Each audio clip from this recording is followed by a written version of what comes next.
जब मैं सुना पत्थलगांव पेरिस का बाइबल क्लास है, तो आमतौर पे क्या होता है कि जब कभी भी कहीं भी लोग बुलाते हैं, जहां भी, तो वहां पे जाने से पहले एक चित्र मेरे मन में, अमूमन सारे वक्ताओं के मन में बनता है। एक चित्र हम बनाते हैं, जैसे उदाहरण के तौर पे अगर बंदरचुआ बुलाया गया, अगर उदाहरण के तौर पे जशपुर बुलाया गया, कुनकुरी बुलाया गया, रायपुर बुलाया गया, या कहीं भी, रांची, असम, कहीं भी, तो उसका एक चित्रण हमारे मन में बनता है। हम लोग एक चित्र बनाते हैं और हम लोग सोचते हैं कि कैसे होंगे वहां के लोग, कैसे दिखते होंगे, कैसी होंगी वहां की लड़कियां, कैसे होंगे वहां के भाई लोग, कैसा भीड़ होगा, कैसे लोग बैठे होंगे, कैसा मंच होगा, कैसा साउंड होगा, बजाने वाले कैसे होंगे और किस प्रकार।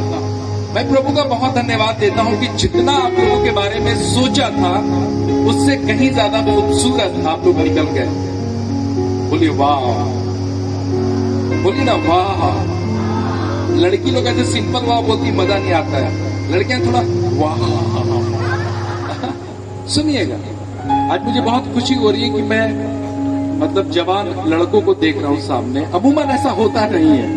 जवान लड़के लोग, एक जन वहां पे, लड़के लोग हाथ उठाइए तो जवान लड़के लोग यहाँ पे उठाइए, कोई बात नहीं, कोई शर्म की बात नहीं। अरे लड़के हैं, अरे वाह, 1 2 3 4 5 6 98 99 100, अरे बाप रे, इट्स अ गुड नंबर। मुझे बहुत खुशी होती है जब मैं जवान लड़कों को देखता हूँ, क्योंकि वो आमतौर पे होते नहीं मालूम। जब वो चर्च क्रम में नहीं होते तो वो कहाँ होते हैं?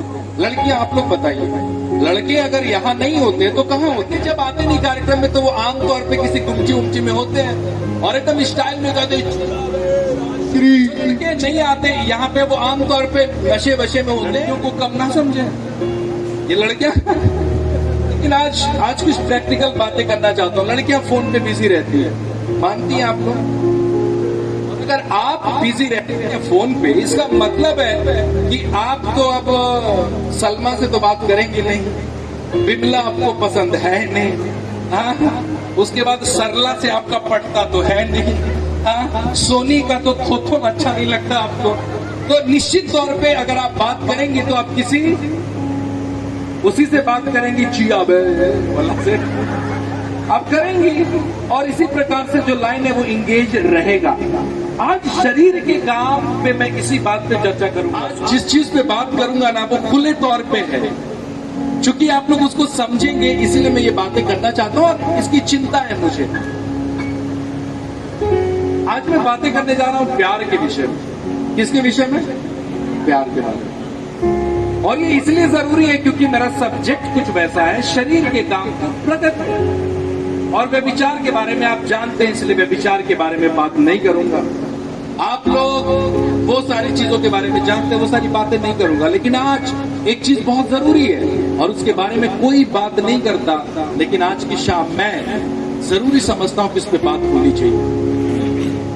मम्मी पापा आपको नहीं मालूम, मम्मी पापा लोग आपको नहीं मालूम कि आपके बच्चे, आपके जवान बच्चे, उनके जीवन में क्या चल रहा है। वर्तमान समय है, मम्मी पापा को नहीं मालूम क्या चल रहा है, उनको नहीं मालूम है वो रात में 2-2 बजे तक block unblock, block unblock, block unblock, scene unseen, blue tick, गया नहीं, पढ़ा नहीं, हाँ, डीपी हटाओ, डीपी लगाओ, डीपी लगाओ। मम्मी पापा को नहीं पता क्या हो रहा है। मालूम सर्वे कहता है, सुनिए, सर्वे कह रहा है 90% यूथ आर ऑन डिप्रेशन। वो डिप्रेशन में है, और मालूम ऐसा डिप्रेशन है कि अपने मम्मी पापा को बता ही नहीं सकते। क्यों? क्योंकि इस पे तो कोई नहीं है। प्यार मोहब्बत में कौन बात करता है? आप किसी को पसंद करते हैं, 14 साल आपकी उम्र है, आप कहां से आप उनको कहेंगे मम्मी पापा को? और मम्मी पापा भी तो वैसे ही है, खड़ूस टाइप से, उठो ऐसा वाला इमेज है। अब ऐसा में बच्चे बताए तो बताए कैसे? Block unblock, breakup patchup, breakup patchup, breakup patchup. और मालूम ये एक ऐसा मुद्दा है जिसपे कोई बात नहीं करता।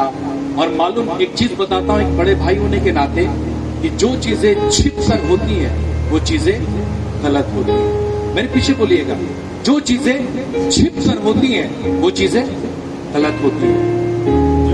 हमारे चर्च में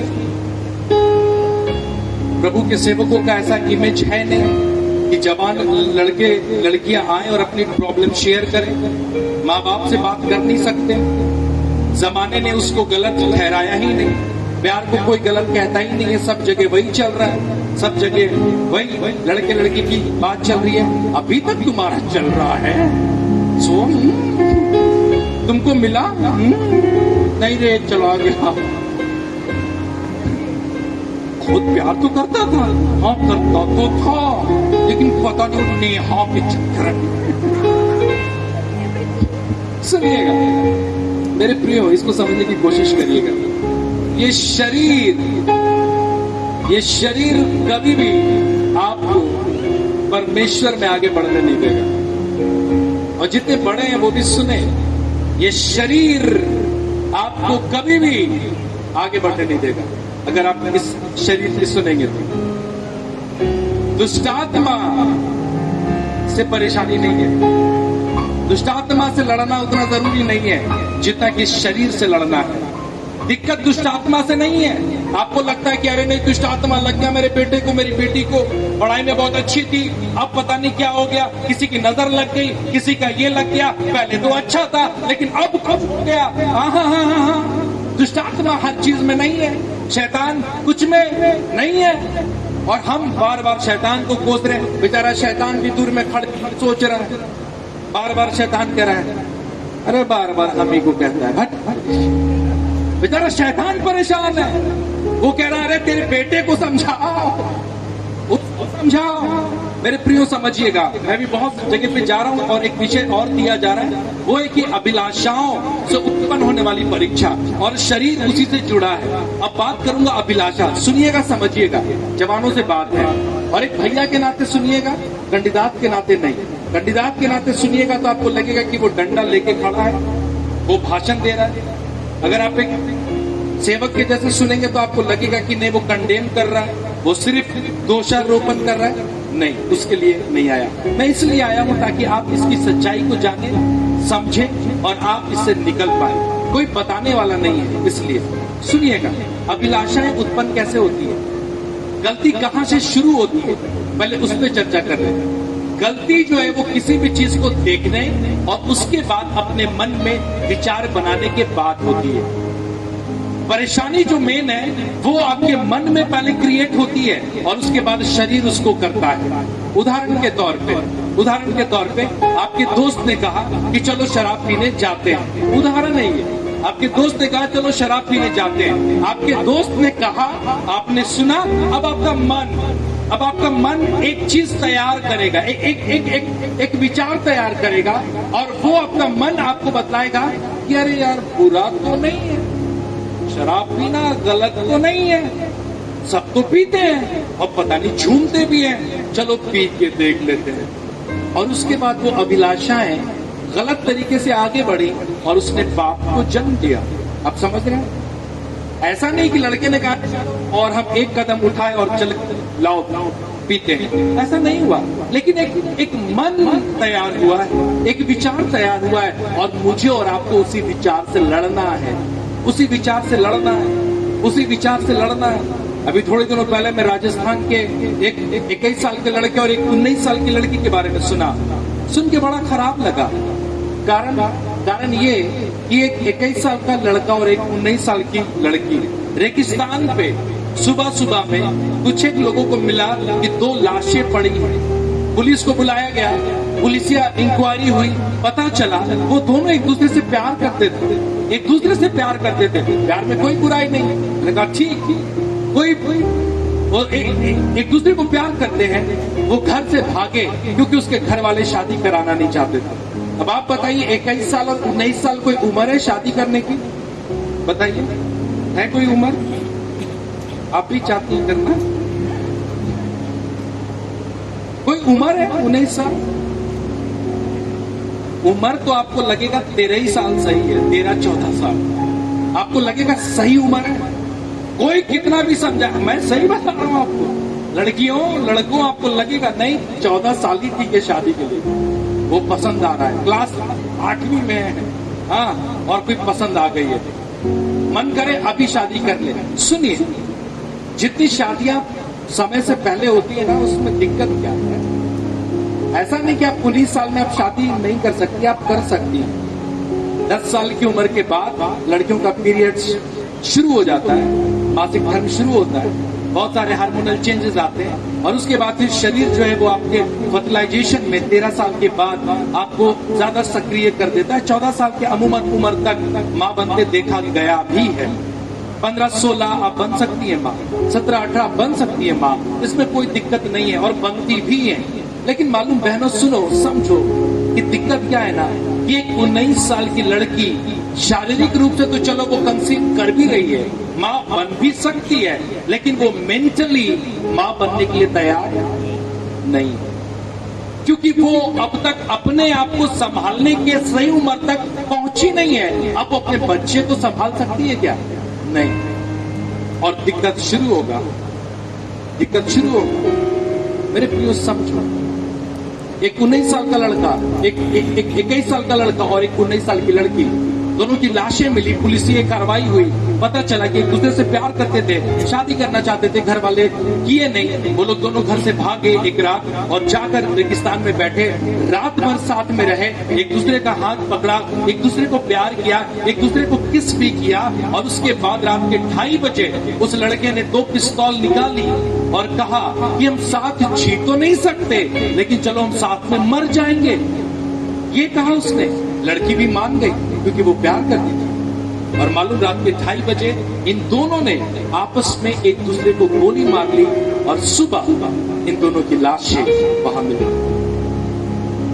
क्या इसलिए परमेश्वर ने इस लड़के और इस लड़की को बनाया था कि उनका समाप्ति ऐसे हो? क्या प्यार का क्लाइमेक्स इतना ही है? क्या हमारा जीवन ऐसा ही है? क्या ऐसा ही होना चाहिए? आज मैं आपको बतलाता हूं प्यार की सबसे बड़ी गलतफहमी या सबसे बड़ी गलती क्या है। प्यार एक ऐसा चिपकने वाली चीज है जिसमें आप चिपक जाते हैं और आप उससे निकल नहीं पाते। इसको और समझाऊंगा मैं।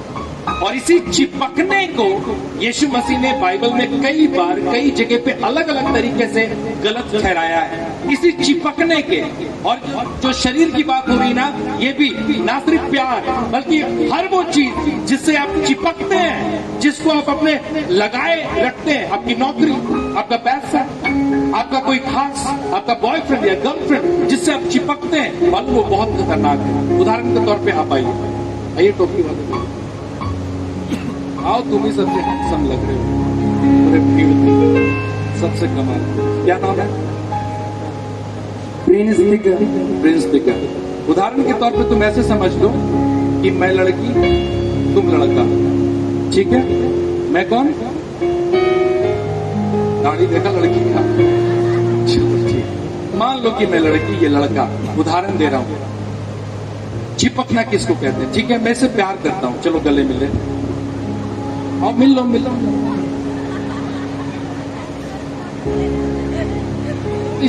We love each other. चलो बोला खाना है, बोला प्यार करते हैं, चिपके हैं भाई, चलो उठाओ, चलो ठीक है ना, उठाओ, चलो देखो, उठाओ, झुको, चलो।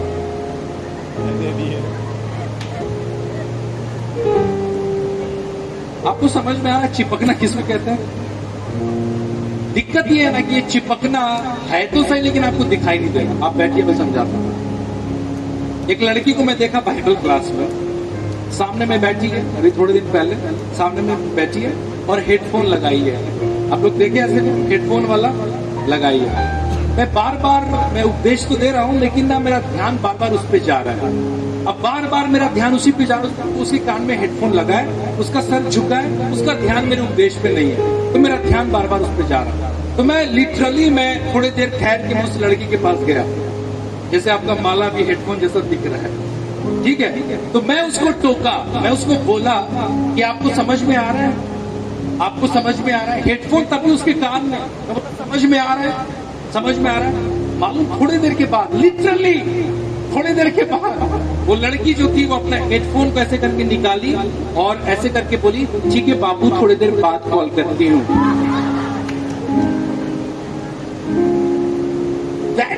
पकना ये चिपके हुए सुबह देर रात चिपके और जो आदमी चिपका है वो काम कर सकता है क्या? मालूम सबसे बड़ी दिक्कत इस उम्र में प्यार करने की जो सबसे बड़ी गलती है वो ये कि मालूम आप फोकस नहीं कर पाएंगे, आप कंसंट्रेट नहीं कर पाएंगे, आपका ध्यान उसी पे लगा रहेगा।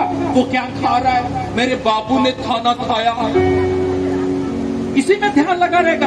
हाँ उसने कुछ किया, बाबू तुम नहाने गए, बाबू तुमने पॉटी किया, इसी में ध्यान लगा है। आप फोकस नहीं कर सकते।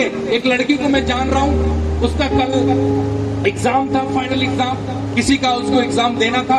वो रात के 12-1 बजे पढ़ने की कोशिश कर रही है, लेकिन उसके कान में मोबाइल है और वो पढ़ने की कोशिश कर रही है। आप देखिएगा और बताइएगा, वो पढ़ने की कोशिश कर रही है रात के 12 बजे। फोन पे उधर से साहब है, उसके साहब उम्र 14-15 साल, उसको एग्जाम देना है किसी बहुत बड़े का। सब लोग सो गए घर में, वो जगी पढ़ाई कर रही है फोन पे। बाबू अरे पढ़ने दो ना प्लीज, तुम ना बहुत पढ़ने दो, कल एग्जाम में तुम समझ नहीं रहे। आप समझ रहे हैं ये सिचुएशन? आप समझ रहे हैं? इट हैपेंस, ये होता है। बताइए क्या वो पढ़ाई कर पाएगी? बाबू उधर से परेशान है, रात के 1:30 बजे बाबू कह रहा है फोन पे, बाबू पप्पी दो ना। लगा हुआ है वो रात के 1:30 बजे। लड़के हैं भाई, रात में 1:30 बजे पप्पी मांग रहा है फोन पे, और लड़की पप्पी दे रही है रात के 2 बजे। अच्छा ठीक है, उधर से जो सुना है वो हा, एक और दो ना। मेरे प्रियो अब आप बताइए, जो लड़का फोन पे पप्पी ले सकता है, क्या वो सामने मिलेगा तो बाबा रामदेव? आप बताइए, जो फोन पे पप्पी ले रहा है, जब वो सामने मिलेगा तो क्या वो पप्पी नहीं लेगा? वो लेगा। एक चीज मैं अपनी बहनों से कहना चाहता हूं, सुनिएगा, समझिएगा। एक लड़के ने आपसे नंबर मांगा, आपने दे दिया। एक लड़के ने आपको वीडियो कॉल करना चाहा, आपने उसके वीडियो कॉल को उठा दिया। एक लड़के ने आपको दुपट्टा हटाने के लिए कहा, आपने दुपट्टा भी हटा दिया। उस लड़के ने आपको पार्क ले जाने की बात कही, आप मान गई। वो पार्क ले गया, वो आपकी तारीफ करने लगा, आप उसकी तारीफ सुनती चली गई। फिर उसकी अपेक्षाएं और बढ़ती चली गई। उस लड़के ने कहा कि मैं तुमको अपने बाइक पर घुमाना चाहता हूँ, आप मान गई। उसके बाद उस लड़के ने कहा कि चलो हम लोग होटल चलते हैं, आप होटल जाने के लिए भी मान गए और वो होटल चली गई। होटल जाने के बाद उसने आपके कपड़े उतारने चाहे, आपने 2-3 बार मना किया, लेकिन फिर आप मान गए और फिर बहुत कुछ हुआ जो नहीं होना चाहिए था। और ये वर्तमान समय का प्यार है, आप लोग नहीं समझे, लेकिन ये हो रहा है। मेरे प्रियो बहनों, समझना, हम लोग हमेशा कहते हैं कि लड़के की गलती है, लड़के की गलती है, लड़के की गलती है। वही खराब था, उसने मेरी बेटी को खराब कर दिया। वो पार्क ले गया, वो वीडियो कॉल किया, उसने उसका दुपट्टा, उसने उसको होटल, उसके कपड़े,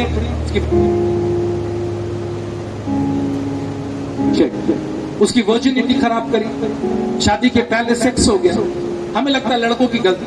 सुनना बहनों, सुनना, अनुभव से कह रहा हूं मैं इसको। आमतौर पर चर्च में ये बातें नहीं कर पाते, इसलिए बाइबल क्लास ये मौका है और बात होनी चाहिए। सुनो, गलती लड़कों की नहीं है, लड़कों की नहीं है। क्यों? मैं बतलाता हूं। क्योंकि जब उसने आपका नंबर मांगा तो क्या उसके हाथ में पिस्तौल था? क्या वो पिस्तौल लेकर आया था? नंबर नहीं देती थी।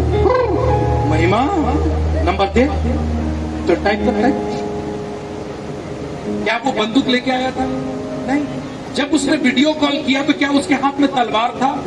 वो आपके घर आ गया, बोला दरवाजा खोलो, अभी कैसे नहीं वीडियो कॉल उठाएगी, और लगा वो दरवाजा खोल, वीडियो कॉल खुद से उठाया। अब बोला उठ गया है तो अब बात कर। ऐसा हुआ क्या? क्या उसके हाथ में डंडा था जब उसने कहा कि दुपट्टे हटाओ? क्या उसके 10-12 लड़के लेकर आए थे तुमको होटल लेके जाने के लिए? नहीं, नहीं, नहीं, नहीं। समझना, मुझे और आपको मालूम किससे लड़ना है, मुझे और आपकी दुष्टात्मा शैतान जरूरत नहीं है। सिर्फ अपने शरीर से लड़ो और यदि जीत गए तो मालूम तब जाके जीत आपकी है। मालूम दिक्कत क्या है, आप फोकस नहीं कर पाएंगे। आपके साथ दिक्कत क्या है कि आप जो करना चाहती हैं वो नहीं कर पाएंगे। इस बात की सबसे बड़ी दिक्कत ये है कि शादी के पहले वो सारा अनुभव आपको मिल रहा है, तो मालूम शादी के बाद सिर्फ समझौता है। मालूम कितने तलाक के रिश्ते अभी हो रहे हैं, इतने रिश्ते तलाक में कभी नहीं बदले थे। जितने डाइवोर्स के केस हमारे समाज में उठने लगे हैं, इतने तलाक के मामले पहले कभी नहीं उठे थे। अभी थोड़े दिन जसपुर गया था, एक जवान लड़की, तकरीबन उम्र उसकी 24-25 की होगी, वो रोते रोते आई। वो कहने लगी भैया एक बात करनी है। मैंने कहा कहो। वो कहने लगी कि भैया हम लोगों ने 1.5 साल पहले शादी की थी। मैंने कहा बढ़िया। वो क्या करता है? बोली वो स्कूल में। तुम क्या करते हो? मैं भी स्कूल में हूँ। दोनों जॉब करते हैं। मैं बोला फिर क्या हुआ? बोले हम लोग एक दूसरे को पसंद करते थे। मैंने कहा बढ़िया, फिर क्या हुआ? हम लोग एक दूसरे से शादी किए। मैंने कहा बहुत बढ़िया, फिर क्या हुआ? उसने कहा कि अब वो मुझे पसंद नहीं करता है, अब वो मेरे साथ रहना नहीं चाहता है, वो मेरे शरीर के का मजाक उड़ाता है। सुनिए, समझिए, मेरे शरीर का मजाक उड़ाता है। मतलब पहले उसको अच्छा लगता था, पहले उसको कोई मैटर नहीं करता था मेरा शरीर, लेकिन 1.5 साल में जब मैं कंसीव करी, जब मैं माँ बनी, जब मैं गर्भवती हुई, तो अमूमन मेरा शरीर का ग्रोथ जो था वो बड़ा अलग तरीके से होने लगा। फिर सजीरियन हुआ और मेरे पेट काट कर बच्चा निकाला गया। एक बड़ा सा टांका पड़ा है। अब वो मेरे शरीर को पसंद नहीं करता। बाद में पता चला, वो खुद कह रही है, बाद में पता चला कि वो अभी किसी और लड़की के तरफ आकर्षित हो रहा है। This is happening. मालूम ये क्यों हो रहा है? क्योंकि सब कुछ एक सही समय से पहले कर लिया जा रहा है और अब वो सही समय के बाद सिर्फ समझौता है। मेरे प्रियो समझिएगा, जिन चीजों को जो भी चीज आपको समय से पहले मिलेगी, आप कभी भी उसका मूल्य उस सही समय में कभी नहीं समझ पाएंगे। उदाहरण के तौर पे, जिस लड़के को नौकरी से पहले या जवानी में 4 चक्के की चाबी दे दी गई है, जो लड़का 4 व्हीलर चलाता है बिना किसी मेहनत के, बिना किसी नौकरी के, बिना किसी संघर्ष के, वो कभी भी कार खरीदने का बहुत बड़ा सपना देख ही नहीं सकता। समझ रहे आप? क्योंकि उसको आराम से मिला है। वो उसके पीछे का मेहनत नहीं समझ सकता, उसको कमाने के लिए कितने पैसे लगे हैं वो उसको नहीं समझ सकता, और वो कभी भी उस दिशा में मेहनत करने के बारे में सोचेगा ही नहीं, क्योंकि उसको सब कुछ आराम से घर में मिल रहा है।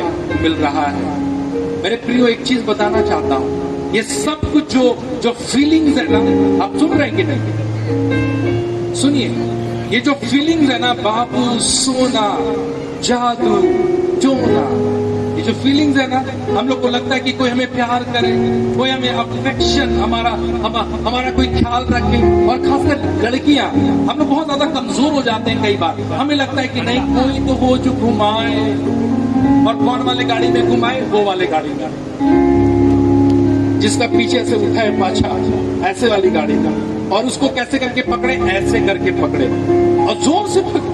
आपने देखा है ना वाली गाड़ी बैठी है, आपको बैठी है, बता नहीं रही, और जोर से पकड़ के बैठती है। पता नहीं, उनको लगता है कोई छीन लेगा उसको। अरे कोई नहीं छीनेगा, तुम्हारा ही है। उसको लगता है पता नहीं उड़ जाएगा, जोर से पकड़ती है उसको। सुनिएगा क्या बताना चाह रहा हूँ। ये सारी जो फीलिंग्स है ना, बाबू, सोना, कोई केयर करे, कोई पूछे, बार बार फोन करे और आपके बारे में पूछे, सर दर्द है, क्या है, कुछ ला दूं, कुछ कर दूं, फॉर्म भरवा दूं, स्कूल छोड़ दूं, कॉलेज छोड़ दूं, ये सारी फीलिंग आएगी। कोई हालचाल पूछ ले, कोई कुछ ख्याल रख ले, ये आएगी फीलिंग। आज आपको सच्चाई बताता हूँ, मैं भी एक जवान हूँ, इसलिए इसको समझ सकता हूँ। ये जो फीलिंग्स है ना मेरे बच्चों, ये 13 साल में आ जाएगा। लड़कों ये आएगा जैसे जैसे आपका स्पर्म आना शुरू होगा 14 की उम्र के बाद, हार्मोनल चेंजेस आएंगे। आपके दाढ़ी तो नहीं आएगी, लेकिन जब रोए आने शुरू होंगे, हल्का फुल्का छाती पे बाल आने लगेगा। 15 साल की उम्र में थोड़े बहुत आप ग्रो करने लगेंगे, आपको समझ में आने लगेगा, आप आकर्षित होने लगेंगे। ये सारी चेंजेस आएंगे, आपको लगेगा कि कोई केयर करे। जैसे कि मैं एक जवान हूँ, मैं कैंडिडेट हूँ, लेकिन मैं एक इंसान हूं, मुझे भी लगता है कि काश कोई मुझे फोन करती। भैया मुझे भी लगता है कि काश नरेश भाई कोई मुझे भी फोन करती।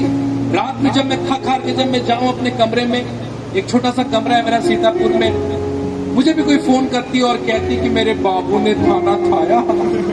मुझे भी मन करता है कि काश कोई होती जो पूछती कि तुम्हारे कमर में दर्द रहता है, कैसा है दर्द?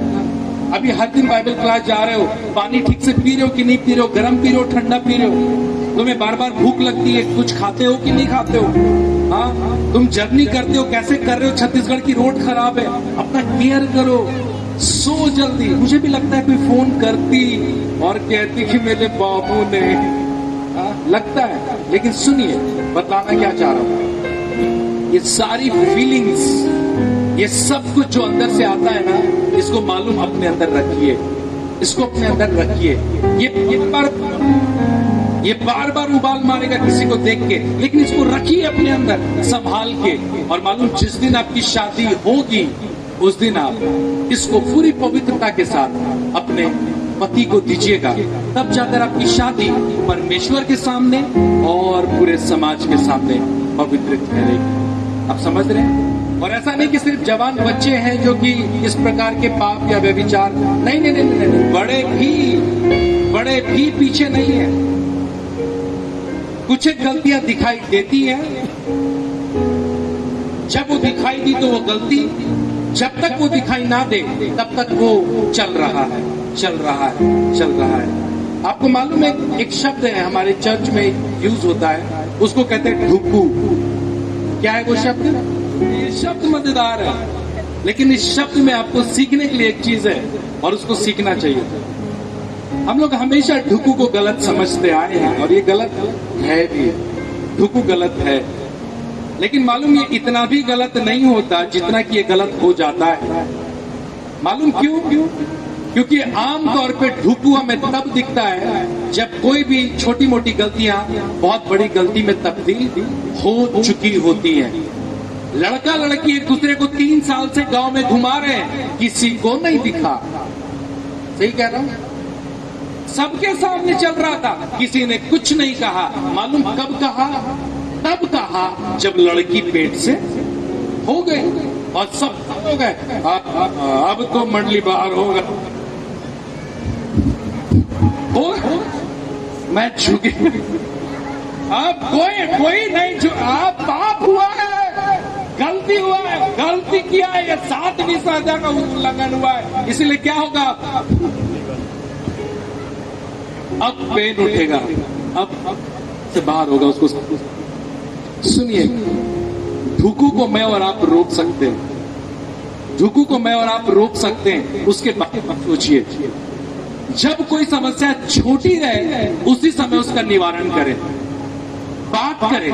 जब आप गलती फैसले ना ले, निर्णय ना ले, बहुत जल्दी से उसमें त्वरित कार्रवाई ना करें, उसके पीछे समझने की कोशिश करें। और मालूम जब समस्या खड़ी हो, जब माँ बाप आपको लगने लगे कि आपके बच्चे से कुछ गलती हो रही है, आपकी बेटी रात भर गायब रह रही है, जब आपको लगने लगे कि वो रात में बात कर रही है बहुत घंटों, आपको लगने लगे कि जब सब लोग साथ में हैं और वो फोन लेकर वो साइड में जा रही है, आप समझने की कोशिश करिए, बात करिए क्या बात है, और एक बात करके उन समस्याओं के निवारण के बारे में सोचिए।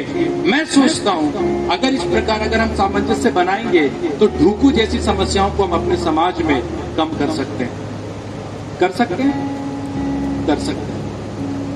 मेरे प्रियो, मेरे पास बातें और भी हैं लेकिन समय आज नहीं है, रुक रहा हूं मैं यहीं पे।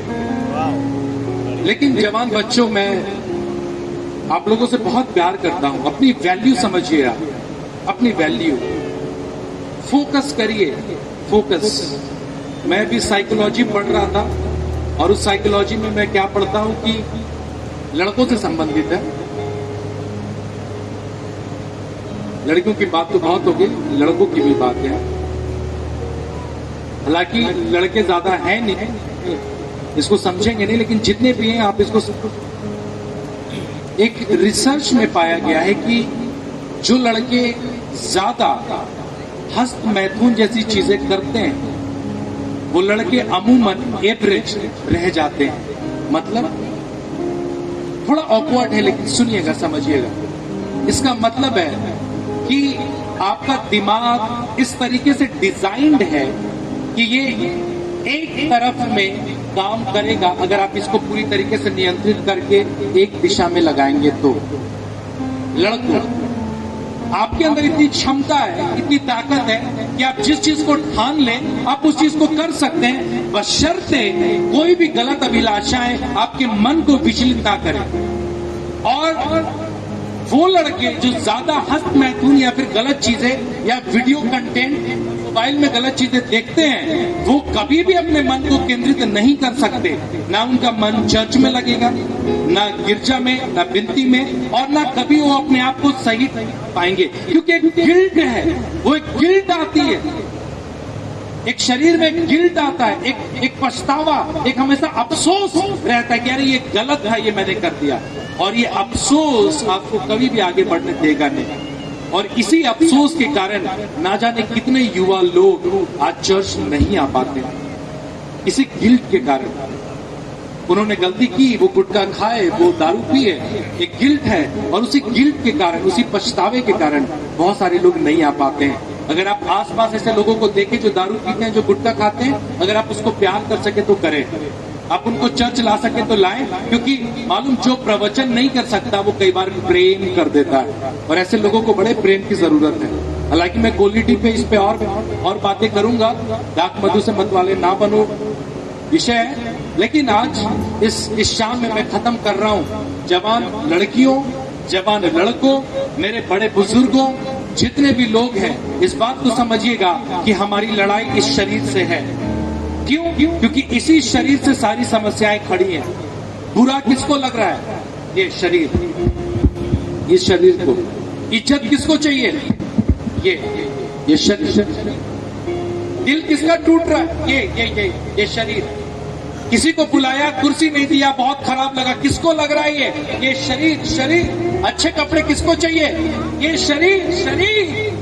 इसको सब जगह पे इज्जत तारीफ किसको चाहिए? ये शरीर को चाहिए। किसी के साथ घूमना किसको ये शरीर को पसंद है। मेरे प्रियो, हमारी लड़ाई इस शरीर से है। अगर आप इससे लड़ना सीख गए तो आप जीवन में उतनी उन्नति करेंगे कोई नहीं समझ पाएगा। समझिए, ये बातें इसलिए कर रहा हूं क्योंकि अब ये बातें सिर्फ चर्च तक सीमित नहीं रह गई हैं। अगर ये बातें सिर्फ आत्मिक और चर्च प्रभावित होता तो मैं नहीं कहता, लेकिन मालूम आज इन सभी चीजों के कारण ना सिर्फ चर्च बल्कि हमारा समाज प्रभावित हो रहा है। चलिए मैं खत्म कर रहा हूं, लेकिन एक उम्मीद छोड़ जा रहा हूं आप लोगों से कि आप लोग वही लोग होंगे जो लड़ेंगे और जीतेंगे। मेरे पीछे बोलिए भैया, सब लोग बोलिए भैया, क्या बोलिए भैया, मैं लड़ूंगा, मैं लड़ूंगी यीशु के नाम में, और मैं जीतूंगी, मैं आगे बढ़ूंगी। मैं आज अपने जीवन को प्रभु के हाथों में सौंप देता हूं। परमेश्वर मेरी सहायता कर, यीशु के नाम में। आमीन, आमीन।